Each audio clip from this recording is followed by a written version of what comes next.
Hoy, magbantay ka na doon. Lumabas ka. Uy, ano ba yan? Hindi ka dito. Magbantay ka rin sa labas. Mamaya nandun na si Devil Cat.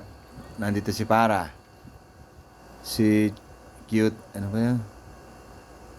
Si Yuki natutulog na. Baka pumasok dyan sa loob ng bahay. Labas ka na doon. Magbantay ka.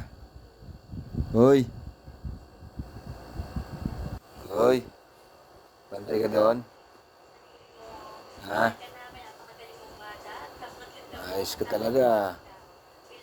Labas ka na ron. Hoy. Labas ka na doon ha. Pangit yung camera ko, malabo.